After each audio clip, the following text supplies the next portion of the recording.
Continuing, you who share His life. It doesn't say you who are the recipient of His capital L life. You who share His life. You who are in forever relationship with Him. Share His life. You who share His life must share it to know it. For sharing is knowing. What you share, what you give, you get to keep. What you extend becomes yours. Because you only extend what you would be known by. Blessed are you who learn that to hear the will of the Father is to know your own. Again, blessed are you who learn that to hear the will of your Father is to know your own. Is to come back into singularity. Is to come out of the experience of polarity and conflict. For it is your will to be like Him, whose will it is that it be so.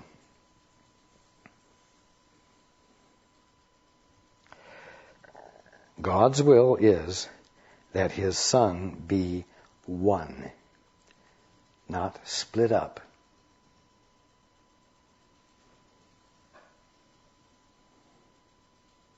Not broken down into parts, good and bad. Not split up into polarities, not capable of confusion.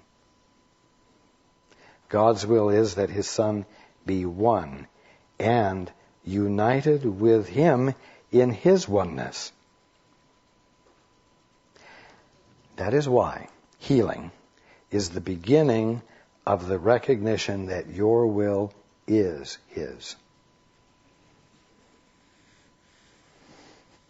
Now, last week, I spent quite a bit of time talking about healing and talking about the fact that there needs to be more expectation of the experience of healing.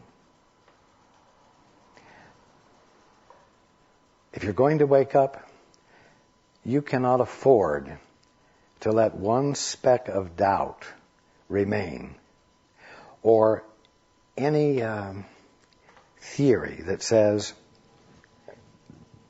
actual correction of disease, of a physical problem, actual correction of injury doesn't have to happen because it's all in my mind. It's my mind that needs to change. And my mind can be healed without my body or my world evidencing it.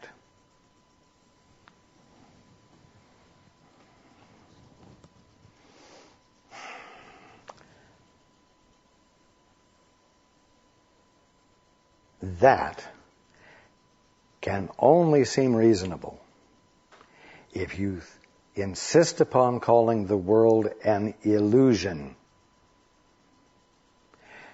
It can only happen if you call creation an illusion.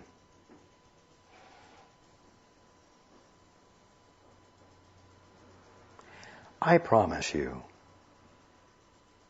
that the moment you abandon your definitions about creation, what creation really is will become experienceable. You will see it. Everyone will be able to see it. You will be able to photograph it. You will be able to touch the perfection where imperfection seemed not to be.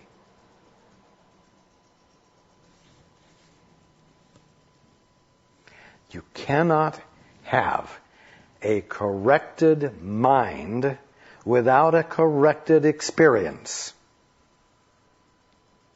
Again, you cannot have a corrected mind without having a corrected experience.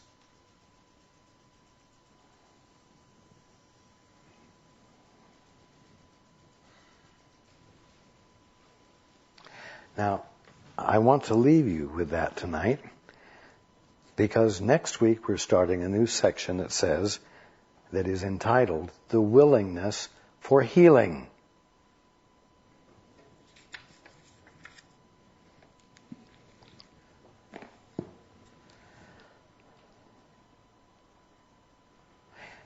And I want this to ring in your ears. I really do want you to write it down. I want you to contemplate it. Don't think about it. Don't reason it out. Don't turn it over and manipulate it like it's a thing. It's not a bit of information. It's just the truth.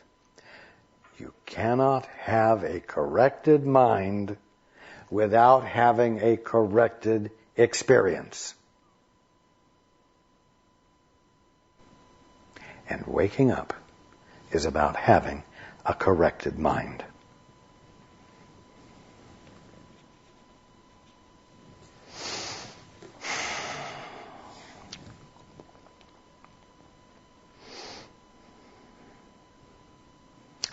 I love you all.